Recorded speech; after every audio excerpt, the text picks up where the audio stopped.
Hello everyone, welcome back to this channel. We are studying class 11 physics. In that we are studying chapter number 5, laws of motion.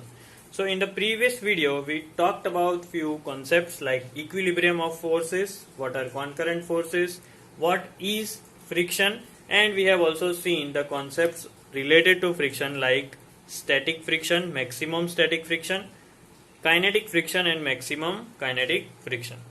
Now we will start today's video with a very small definition, and that is impending motion.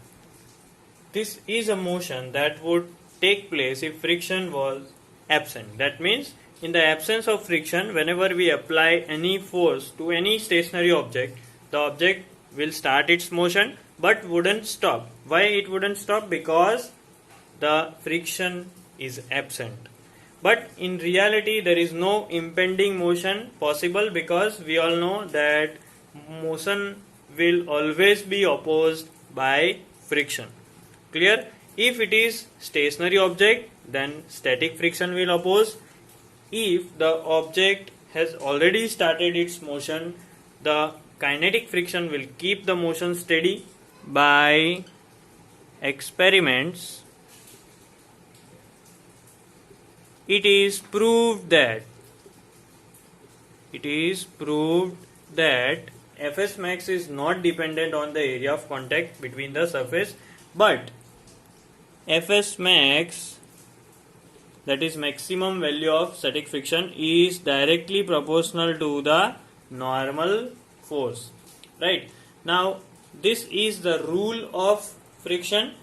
If we remove the proportionality symbol, we have to keep is equal to, so Fs max equals to the normal force, but if we are removing the proportionality symbol, we have to put equals to along with a constant. So this constant is nothing but mu s, and this is known as coefficient of static friction. This is a kind of constant. Clear? And if you want to make a definition of coefficient of static friction, I will give you a hint. You just make a formula based on this. So what is mu s? Mu s is Fs max upon normal force. Right? So based on this you can make your own definition. Now few points related to mu s. The value depends on various factors. We will see one by one. First is the nature of the surface. Nature of the surface. In this, we will only have to think about whether the surface is smooth or whether the surface is rough. Clear? Also, it depends on the material, right, or of which material the surfaces or the objects are made, and also it depends on the temperature. So I am writing and temperature of material. Clear? So mu s value depends on these three things. Now as we have discussed nature of the surface, we will write something related to is mu s. The value of mu s is small if the surface is smooth. If the surface is smooth, and the value of mu s will be large if the surface is rough. Clear? So these are few information related to coefficient of static friction. And one thing keep in mind, that you have to write this as long as the steady object is stationary, is at rest. We can say that Fs, the static friction, is less than equal to the maximum static friction, or you can say this as mu s n if we do the cross multiplication. Right? Now as we have seen about static friction, that maximum static friction equals to mu s n, or mu s equals to maximum static friction upon normal force. Same way we can have the similar rule for kinetic friction as well. Now again, the kinetic friction is proportional to, I am writing Fk is proportional to the normal force. Again, the same steps are to be followed. Fk equals to normal force, but again there has to be a constant. So this constant now will be known as mu k, where mu k will be coefficient of kinetic friction. The value of mu k, it depends on the nature of contact surface. Because the surface will be sliding over each other, they will be having relative motion when the object is traveling or when the object is moving, because whenever the object is moving, then only kinetic friction is acting.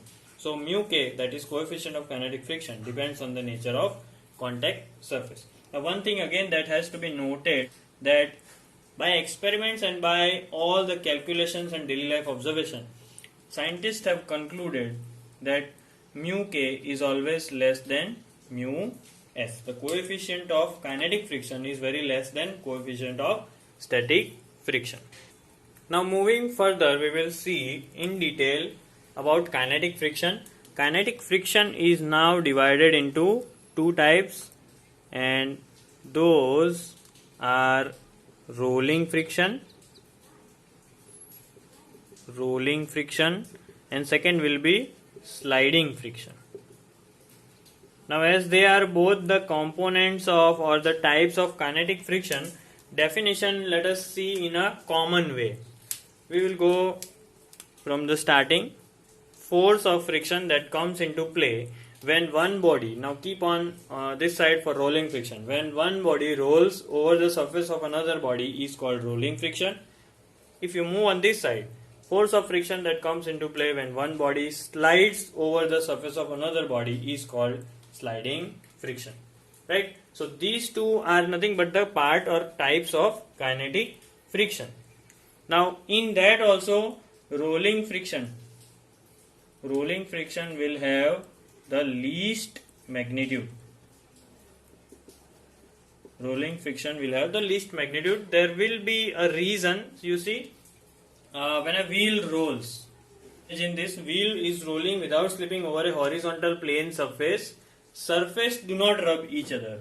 Over here, this is very important, because when rolling is going on, surfaces will not rub each other. That means the relative velocity between the surfaces will be equal to 0.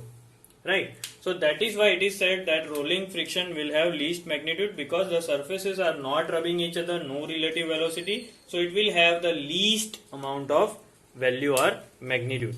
Moreover, rolling friction's magnitude is directly proportional to the normal reaction or the normal force, but inversely proportional to the radius of the object, whatever object is rolling. Right? So we can say that RF, rolling friction, is proportional to N, but it is inversely proportional to the radius, where N is the normal reaction, R is the radius of object. Clear? Now remove the proportionality symbol. What will happen?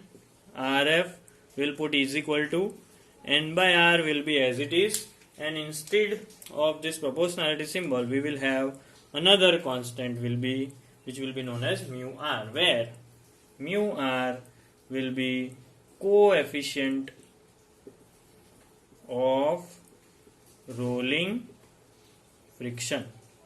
Right? It is just a similar concept, just like we have seen coefficient of static friction and rolling kinetic friction. Now moving further, we'll look upon this statement, that is, friction is a necessary evil. Right? Here you can see necessary. That means friction is a necessary thing. That means here we can discuss the advantages. But if it is saying that it is an evil, that means it has some disadvantages also. Right? So let us see one by one how friction is necessary. We will see the word necessary, where the friction is necessary and helpful. So first of all, see, it is due to friction between the ground and the feet that we are able to walk, right? So walking is a kind of advantage, and how friction comes into play, that is friction between ground and legs. Brakes. The brakes of a vehicle cannot work without friction, right? So stopping of any vehicle is only possible because of friction. Otherwise, due to impending motion, the vehicle will go on and on. Belts and pulleys.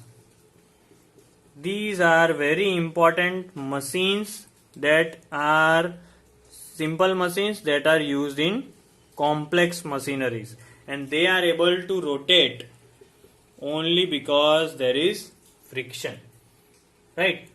Next, you see the tires. The vehicle's tires are made rough. Nails and screws. Nails and screws also. They join various wooden parts due to friction. Writing is possible. Right now, if I am writing, there is a friction between this tip and the smooth board.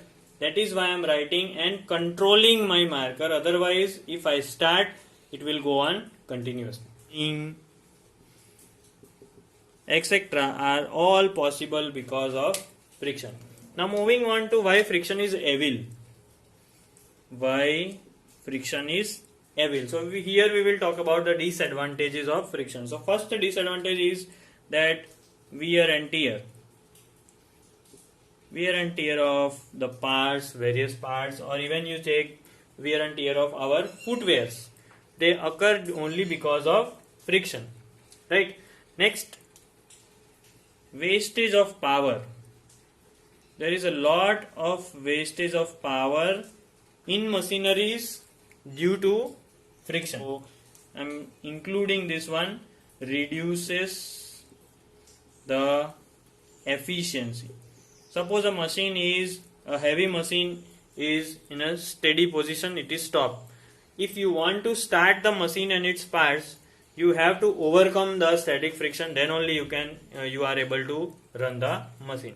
Also, friction produces heat.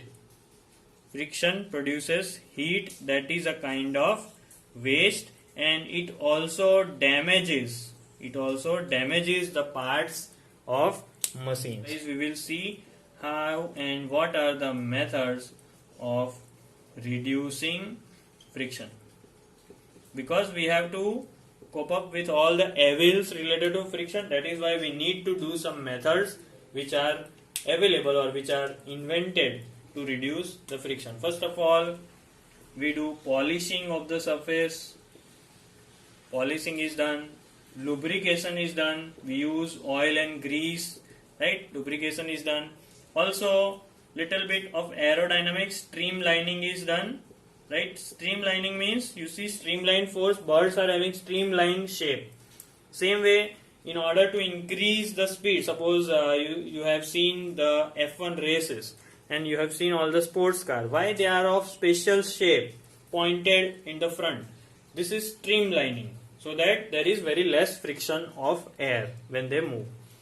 Using ball bearings, we also use ball bearings, and by the help of ball bearings the friction can be reduced. You have seen that into that spinning gadget that you used to play with, okay? And there are also some innovative way, that is anti-friction alloys we are using.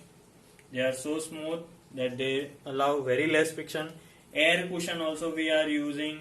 So these are few innovative ways to reduce friction. Friction is essential also, and it is always present whenever there is motion. We cannot reduce the friction to zero, but we can reduce it so that our loss is minimized. So that was all related to friction.